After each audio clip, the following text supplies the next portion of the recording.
toujours à la Bastille que nous nous sommes rassemblés, comme chaque mois, pour exiger la libération des 5 antiterroristes cubains innocents et emprisonnés aux États-Unis depuis 15 ans. Mais depuis le 7 octobre 2011, René González, après avoir accompli sa peine dans sa totalité, 15 années, a été enfin libéré.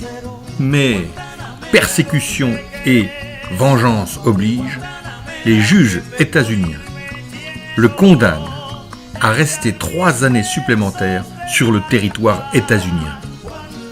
Pire, c'est à Miami, en Floride, repère des terroristes mafieux qu'il a contribué à débusquer et dénoncer, qu'il est assigné à résidence. Cette décision incroyable, arbitraire, nouveau déni de justice, place René González en danger de mort. En effet, qui peut croire que ces assassins, libres d'aller et venir sur le territoire de Floride et de Miami, ne chercheront pas à se venger? Nous ne céderons pas devant l'intransigeance coupable des États-Unis. Continuons à exiger la libération sans condition des 4 Cubains qui croupissent encore dans les geôles des États-Unis. Réclamons avec force le retour de René González dans son pays, où l'attend depuis 15 longues années toute sa famille. Olga, sa femme, n'a toujours pas le droit de le visiter. Tant de cruauté dépasse l'entendement. Mais comme ce sont à des Cubains révolutionnaires que ces tortures sont appliquées, alors la France se tait.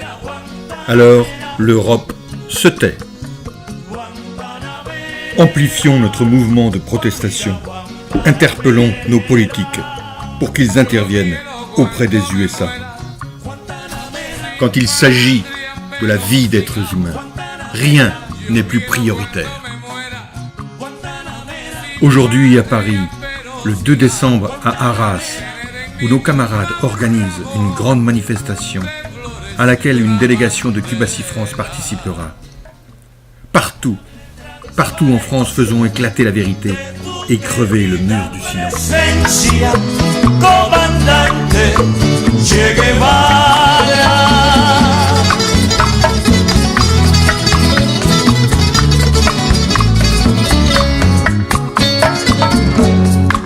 Pour réussir à sortir cette affaire de l'anonymat dans lequel les médias la maintiennent, est-il nécessaire de participer nombreux et sans exclusive aux rassemblements organisés par la coordination nationale chaque mois dans toute la France. Cubacy France, pour sa part, y participe pleinement. Nous devons pouvoir compter sur l'engagement résolu de tous. C'est cette force-là, et uniquement cette force-là, qui crèvera le mur du silence. Les 5 héros cubains en valent la peine.